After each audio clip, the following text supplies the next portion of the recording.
Petite visite tropique marché, on y va? Alors on a le rayon jus, avec les sirops, tout ce qui suit. On a des ignames blanc, igname France, igname jaune, avocat, patates douces, des cives, persil, bananes, christophine, riz, haricots, la pâtisserie, le poisson, le lambi, attention, et les boudins, les acras. On va prendre un peu des épices, boudin, sauce chien, graines à roussir, colombo, pâte à colombo, sauce colombo et tous nos fameux piments aussi, des vrais piments. Pitié. Chez Tropique Marché, on vous attend, on vous accueille, on est ouvert. Tout est là chez Tropique Marché. C'est bien des autres, venez qu'à Tropique Marché. On vous attend. Martinique Actualité.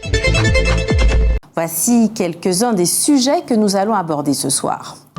Le 15 septembre 2021, l'UNESCO a reconnu l'ensemble du territoire terrestre et marin de la Martinique, réserve mondiale de biosphère. Alors que le roi Charles III vient de confirmer que le jour des funérailles d'Élisabeth II, le 19 septembre, sera férié pour les Britanniques, on se demande comment vont s'organiser les entreprises. Malgré des progrès cette année encore, nombre d'enfants en situation de handicap n'auront pas accès à l'école. Dans votre rubrique sondage ce soir, vous avez répondu à la question suivante. Faut-il fermer les établissements scolaires pendant 2 jours pour soutenir les enseignants qui ne veulent pas partir en France? En fin de journal, retrouvez le savoir et réfléchir de Roland Laouché.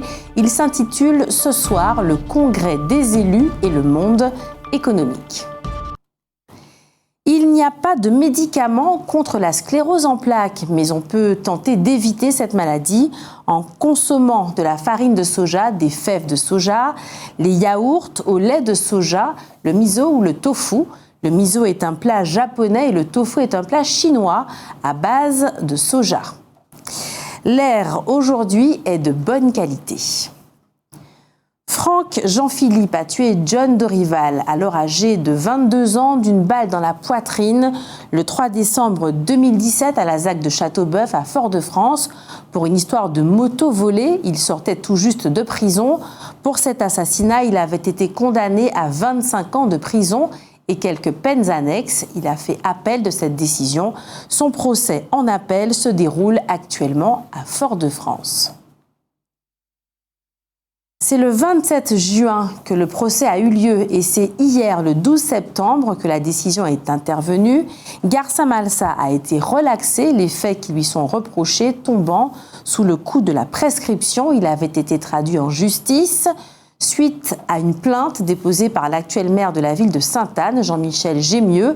Ce dernier s'appuyait sur un rapport de la Chambre régionale des comptes qui reprochait à Garça Malsa, alors maire de la commune, d'avoir entre 2010 et 2014 conclu des marchés qui ne respectent pas les règles de la commande publique, le choix de l'offre la plus chère sans justification, des conflits d'intérêts dans les marchés, l'absence de mise en concurrence. Rappelons que Garça Malsa a été maire de Sainte-Anne pendant 25 ans. Il est âgé de 80 ans. Le 15 septembre 2021, l'UNESCO a reconnu l'ensemble du territoire terrestre et marin de la Martinique, réserve mondiale de biosphère. Ce titre mondial prestigieux engage la Martinique à préserver et valoriser ses atouts naturels et culturels dans une dynamique de développement soutenable. Il encourage l'éducation environnementale et la recherche scientifique sur le territoire. La Martinique intègre donc désormais un réseau mondial de coopération de plus de 700 territoires réserves de biosphère dans 134 pays.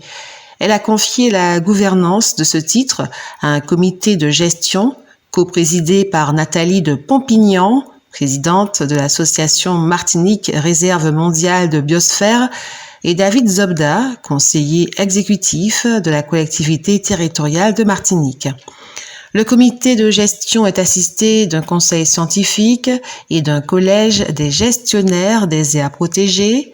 Il s'est réuni pour sa constitution ce mardi 13 septembre 2022 à 9h à l'hôtel de l'Assemblée de Martinique, ex-conseil général.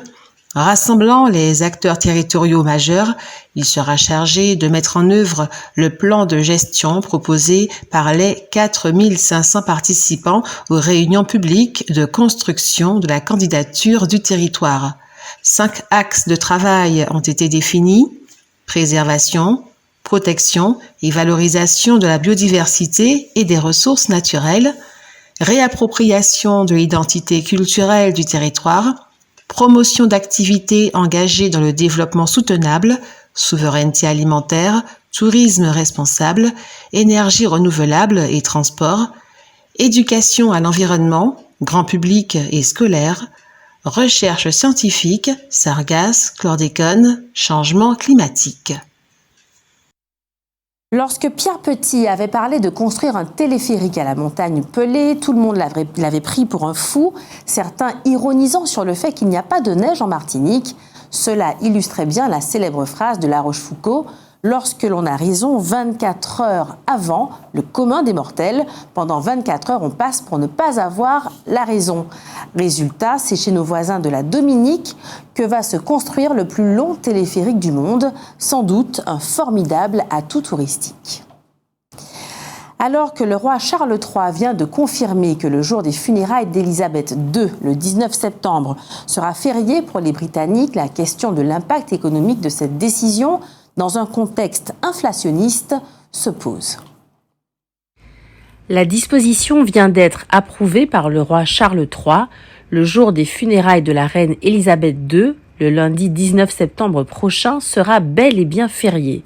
Ce jour-là, la plupart des magasins devraient fermer, tout comme la bourse de Londres.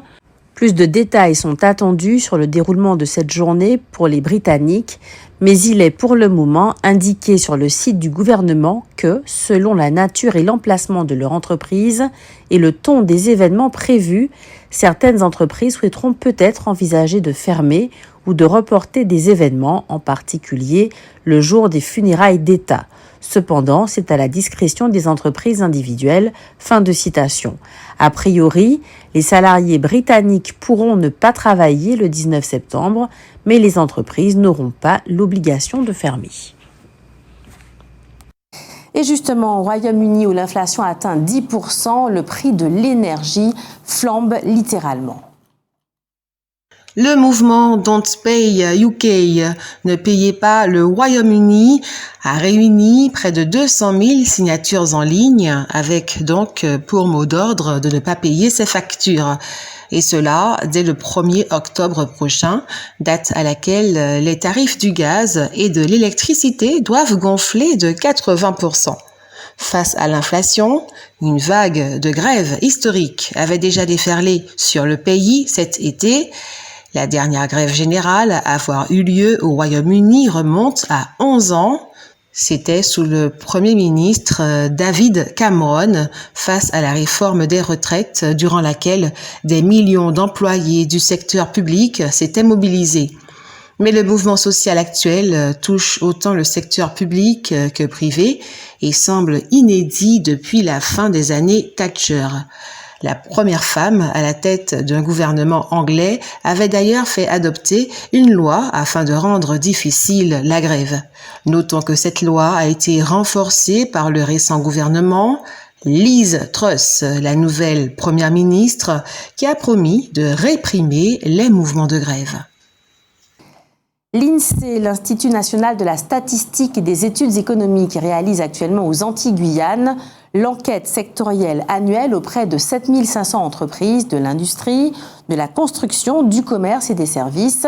Cette enquête se déroule depuis avril 2022. Elle va durer jusqu'en janvier 2023. Elle permet également de calculer le PIB, le produit intérieur brut de notre pays, c'est-à-dire, quelque part, sa richesse. Ségolène Royal n'est plus la bienvenue sur les plateaux de la chaîne télévisée BFM TV. L'ancienne ministre et candidate au présidentiel avait tenu des propos qui avaient déplu sur la guerre en Ukraine. Elle avait notamment déclaré sur la chaîne, au sujet de l'absence d'images de victimes de l'attaque russe sur une maternité: s'il y avait eu la moindre victime, le moindre bébé avec du sang, vous imaginez bien qu'à l'heure des téléphones portables, on les aurait eus. Récemment, Ségolène Royal a annulé sa venue sur BFM TV où elle devait expliquer ses déclarations et sûrement être encouragée à s'en excuser. La chaîne a ainsi estimé que le lien de confiance a été rompu. Sur Twitter, la femme politique s'est exprimée en affirmant n'avoir jamais nié les crimes de guerre, mais, a-t-elle précisé, il y a une forme de surenchère dans la description de l'horreur pour susciter des livraisons d'armes et pour s'interdire de mettre en place des processus de négociation et de paix. C'est vrai que la Martinique fait partie de l'Organisation des États de la Caraïbe orientale, mais on ne s'attendait pas à ce que cette organisation s'intéresse de si près à la politique intérieure de notre pays. C'est en effet avec surprise que l'on apprend que les chefs de gouvernement de l'OSCE félicitent la France d'avoir fait droit récemment à Paris aux revendications de l'appel de Fort-de-France. L'enquête qui visait Nicolas Hulot pour viol a été classée sans suite pour prescription. Une femme accusait l'ancien animateur de télévision et ministre de l'avoir violé en 1989. Cette enquête avait débuté en novembre dernier, après la diffusion de documentaires sur France 2 qui interrogeaient des femmes portant les mêmes accusations à l'encontre de Nicolas Hulot. Le parquet a donc considéré que les faits étaient trop anciens pour être démontrés avec certitude, mais on observe qu'il n'a pas classé l'affaire pour infraction insuffisamment caractérisée. Ce qui signifie que pour les magistrats, le témoignage de la présumée victime était crédible. Créée en 2007 pour anticiper les difficultés des ultramarins en France et faciliter leurs relations avec leur collectivité d'origine, la délégation interministérielle à l'égalité des chances des Français d'outre-mer s'est notamment concentrée de 2019 à 2021 sur l'assistance aux étudiants ultramarins en matière d'aide à la mobilité, au logement et au stage en entreprise. Mais la Cour des comptes s'est rendue compte que c'était une réalité, l'argent jeté par les fenêtres. Mais la Cour des comptes s'est rendue compte que c'était en réalité de l'argent jeté par les fenêtres parce que les résultats n'étaient pas au rendez-vous et l'institution l'a dénoncé. C'est pour cela que cette structure vient de fusionner avec l'ADOM, l'Agence de l'Outre-mer pour la mobilité.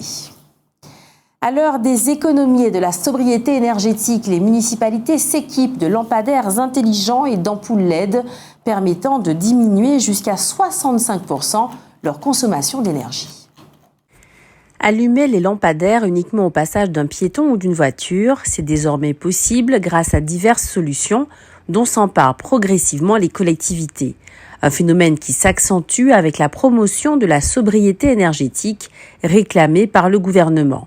En France, selon l'ADEME, l'Agence de l'environnement et de la maîtrise de l'énergie, l'éclairage public consomme chaque année 12% de la consommation annuelle d'électricité. Pour réduire les dépenses énergétiques, certaines entreprises françaises ont développé des boîtiers qui se fixent directement sur les lampadaires. Ils permettent ainsi de contrôler leur allumage pendant la nuit et de réaliser des économies conséquentes.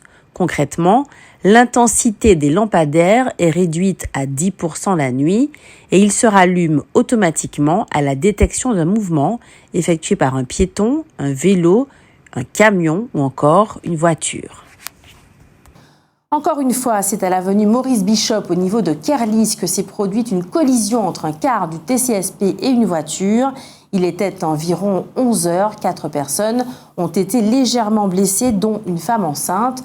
Force est de constater que la signalisation n'est pas particulièrement claire sur cette portion du trajet du TCSP. Faire des études supérieures, c'est bien, mais les faire dans de bonnes conditions, c'est beaucoup mieux. Or, ce n'est pas toujours le cas en France. Depuis 60 ans, le nombre d'étudiants en France ne cesse d'augmenter, passant de 310 000 en 1960 à 2 800 000 en 2021. Il est vrai qu'obtenir un diplôme supérieur demeure un bon rempart contre le chômage. Cependant, déjà peu élevée comparée aux autres pays d'Europe, la dépense par étudiant ne cesse, elle, de diminuer depuis 2010. Ainsi, si à l'université le nombre d'inscrits a augmenté de 20%, le nombre d'enseignants a lui baissé de 2%. En outre, l'accès à l'enseignement supérieur varie beaucoup en fonction des revenus des parents, ce qui fait de la France un pays aussi inégalitaire dans ce domaine que les États-Unis. Près de 90% des élèves dont les parents disposent de revenus très élevés accèdent aux études supérieures, contre seulement 35% pour celles et ceux qui sont issus de familles modestes. L'enseignement supérieur reste en France un système très hiérarchisé et très sélectif socialement. Dans les filières d'élite, telles les classes préparatoires et les écoles d'ingénieurs, plus des 2/3 des étudiants ont des origines sociales favorisées.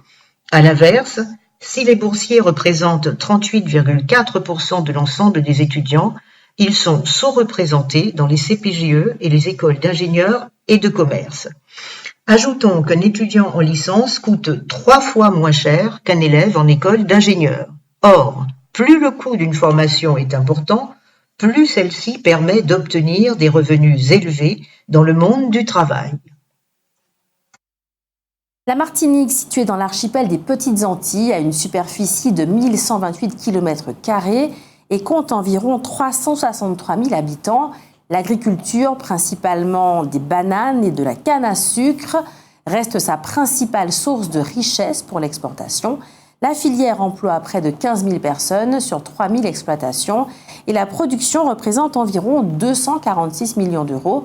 Mais l'agriculture martiniquaise ne répond que partiellement à la demande locale, 77% des produits étant importés et les fruits et légumes locaux ne couvrant respectivement que 34% et 41% des besoins.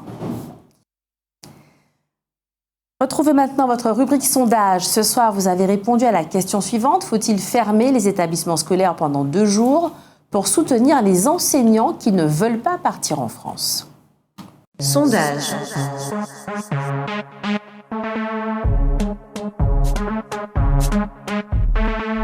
Sondage.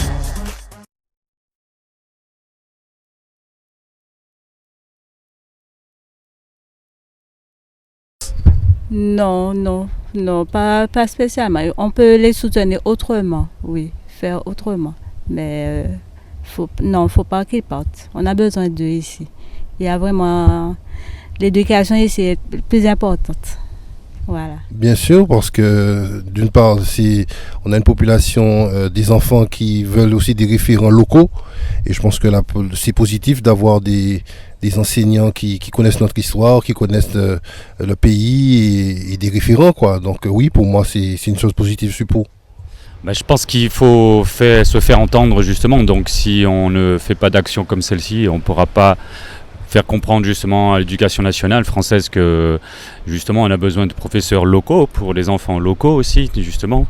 Donc je pense que ça serait une bonne chose plutôt que de les envoyer justement dans des lieux qu'ils ne connaissent pas, donc où ils vont appréhender justement travailler avec des enfants qui eux ne connaissent pas non plus justement la même culture, tout ça. Donc je pense que c'est important d'avoir des professeurs quand même qui baignent dans la même culture dans laquelle les enfants naissent. Donc ouais, moi je serais d'accord avec ce mouvement. Alors sur cette question, je suis entièrement contre que nos professeurs, parce que nous avons suffisamment de place à la Martinique, parce que chaque année on constate qu'il y a des gens qui sortent de l'Hexagone, qui viennent à Martinique, qui trouvent un poste, et nos propres compatriotes qui passent le concours, même si c'est national, je dis bien national, mais il y a de la place à la Martinique, il faut qu'ils laissent à la Martinique. Je suis entièrement d'accord que nos profs restent à la Martinique. Voilà.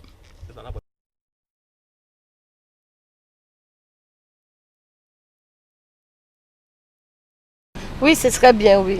Pourquoi? Parce que on a nos enfants ici, donc ils ont bien besoin d'avoir les études comme il faut. Et pourquoi les envoyer là-bas?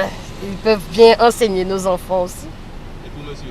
Eh bien, il y a de la place ici pour eux, pour les enseignants, alors il faut les garder ici. Oui, je pense bien, puisque ils sont ici, il faut préparer déjà leur installation là-bas, c'est pas évident, hein? Alors je pense qu'il faut quand même se mobiliser pour eux. Je suis entièrement d'accord avec vous, oui. Faut nous aider. Faut nous aider de manière carré, parce que ça parce que le pays noir commence à partir par tête là. Alors il faut nous aider ces compatriotes noirs pour être un pays à Tiboué. Ok, parce qu'il y a au moins 35% blancs pays qui a fait nous chier. Pas saturé, ça a dit, hein. Sous ça, saturé, on y était ça. C'est ça, moi je l'ai dit. Pas une pièce de problème là ça. Mais un peu à 100%. Ok. Allez, bonne fin de journée. Pendant 2 jours, c'est un peu de trop parce que par rapport aux événements qui se passent à ce moment-là, je trouve peut-être trouver un autre moyen de sepsis pour pouvoir faire cela, quoi. Pour aider ces professeurs, justement. Et comme j'ai pas d'enfant, donc c'est un peu superflu, quoi, pour moi. Outremernews.fr, le site de l'actualité Outre-mer, 24 heures sur 24 et 7 jours sur 7. Retrouvez la chaîne Outremer News sur YouTube.